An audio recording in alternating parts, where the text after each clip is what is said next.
সালামু আলাইকুম। সবাইকে শুভেচ্ছা জানাই বাংলাদেশ পার্টির পক্ষ থেকে।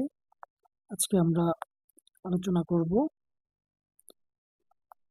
ন্যায় বিচার নিশ্চিত করা ও দেশের মানুষের নিরাপত্তার জন্য বিচার বিভাগকে আধুনিকায়ন করা, বিশেষায়িত ট্রাইব্যুনাল গঠন করা এবং সেখানে হত্যা, ধর্ষণ, ছিনতাইয়ের মতো ঘটনা বিচার করা হবে বিশেষায়িত ট্রাইব্যুনালে। প্রত্যক্ষ প্রমাণ সাপেক্ষ চাঞ্চল্যকর ঘটনার ক্ষেত্রে কঠোর সাজার বিধান রাখা হবে। বিচার কার্যক্রম সরাসরি সম্প্রচারের ব্যবস্থা করা হবে। বিচার কার্য 90 দিনের মধ্যে সম্পূর্ণ করে রায় কার্যকর করা হবে। দেখুন, বাংলাদেশের সর্বোচ্চ আদালত হচ্ছে সুপ্রিম কোর্ট, জজ আদালত, তারপর হাইকোর্ট, হাইকোর্টের আপিল বিভাগ, তারপর হচ্ছে সুপ্রিম কোর্ট। যেটা হাইকোর্টের আপিল বিভাগ যেটা সেটা হচ্ছে সুপ্রিম কোর্ট, যেটা প্রধান বিচারপতি নেতৃত্বাধীন পরিচালিত হয়। অবস্থান হচ্ছে এটি ঢাকা বাংলাদেশে অবস্থান। বাংলাদেশের সংবিধানের অনুমোদন কর্তা সুপ্রিম কোর্ট। একই সাথে সুপ্রিম কোর্ট কিন্তু বাংলাদেশ সংবিধানের রক্ষক বা সংবিধানের যে প্রধান অভিভাবক হিসেবে সুপ্রিম কোর্টকে বিবেচনা করা হয়। সংবিধানের বিভিন্ন ধারা উপধারার মাধ্যমে এটি গঠিত। বিচারের প্রতিনিয়োগের একটা প্রক্রিয়া সাধারণত এখানে ফলো করা হয়, তবে সরকারগুলো সাধারণত নিজেদের পছন্দ অনুযায়ী কখনো কখনো সেটা তাদের মতো করে কাস্টমাইজ করে নেয়। হাইকোর্ট বিভাগে বর্তমানে কর্মরত ৮০ জন স্থায়ী বিচারপতি এবং ২ জন অস্থায়ী বিচারপতি, তার মধ্যে ৩ জন আন্তর্জাতিক অপরাধ আদালতে কর্মরত আছেন। দেখুন, আমাদের বিচার ব্যবস্থা নিয়ে অনেক ধরনের আলোচনা আছে, অনেক ধরনের সমালোচনা রয়েছে।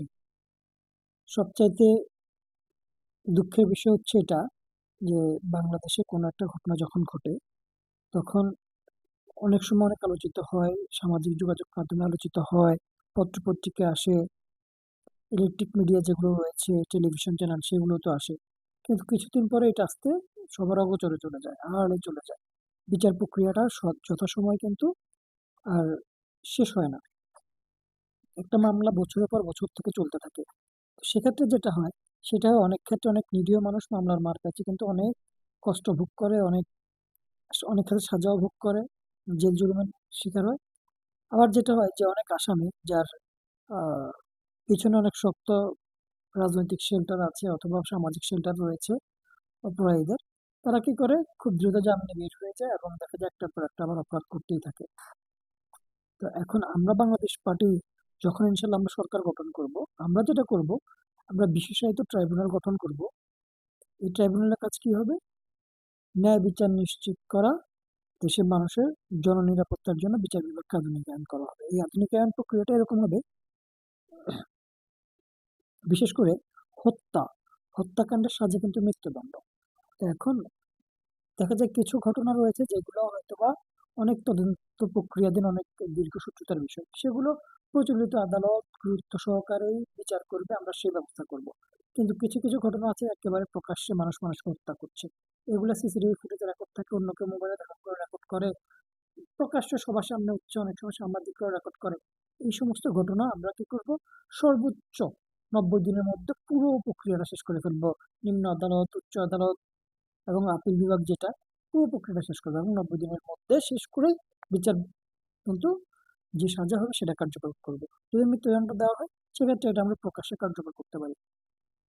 এই জন্য প্রকাশ্যে কার্যকর করার বিষয়টা বলতেছি, এটা একটা দৃষ্টান্ত হয়ে থাকবে। তখন হয়তো সবগুলো ঘটনা হয়তো আমাদের প্রকাশ্যে কার্যকর করা প্রয়োজন নাও হতে পারে, কিন্তু কিছু ঘটনা যদি আমরা প্রকাশ্যে কার্যকর করি সেক্ষেত্রে মানুষ অন্তত আশ্বস্ত হবে, কেউ যদি অপরাধ করে তাকে সাজা ভোগ করতেই হবে, সে সাজা আওতায় আসবে এবং মানুষের মধ্যে যে অপরাধ প্রবণতা সেটা কিন্তু অনেক কমে যাবে।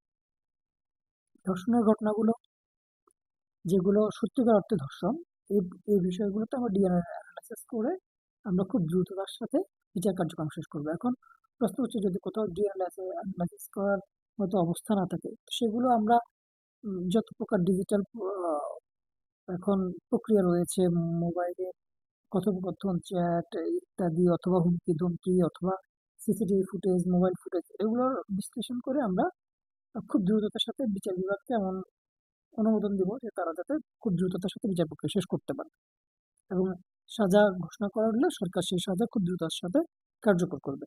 কেউ যদি মিথ্যা ধর্ষণ মামলা করে তাহলে যিনি বাদী তাকে কিন্তু পানিশমেন্টের আওতায় আনা হবে।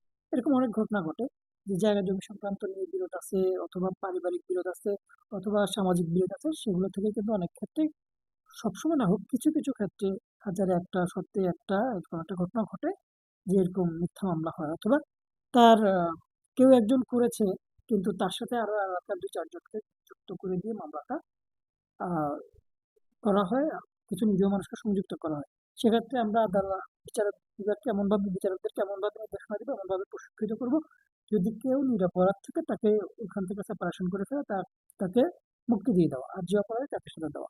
অর্থাৎ যে অপরাধী তাকে সাজা ভোগ করতে হবে, যদি কোনো নিরপরাধী কোনো কারণে সংযুক্ত হয়েও যায়, যতই সমালোচনা হোক, যতই মিডিয়া ট্রায়াল হোক, যে নিরপরাধী তাকে আমরা উম, বিচার বিভাগ যাতে খালাস দেয় সেই ব্যবস্থা রাখবো। কারণ বিচার বিভাগ হচ্ছে আস্থার জায়গা, এখানে যদি মানুষ নিরাপদ থাকে তাহলেই কিন্তু রাষ্ট্র ঠিকঠাক ভাবে ফাংশন হবে, ঠিকঠাক ভাবে রাষ্ট্র চলবে। তো ইনশাল্লাহ আমরা আগামীতে আলোচনা করব পুলিশ বাহিনীকে আধুনিকায়ন করা হবে কিভাবে, কিভাবে পুলিশ বাহিনীর টহল প্রক্রিয়াটা সমন্বিতভাবে জননিরাপত্তার জন্য তারা টহল প্রক্রিয়া পরিচালনা করবে, এই বিষয়টা নিয়ে ইনশাআল্লাহ আমরা পরে আলোচনা করব। সবাই ভালো থাকবেন। আসসালামু আলাইকুম। আজকের মতো এখানে বিদায় নিচ্ছি।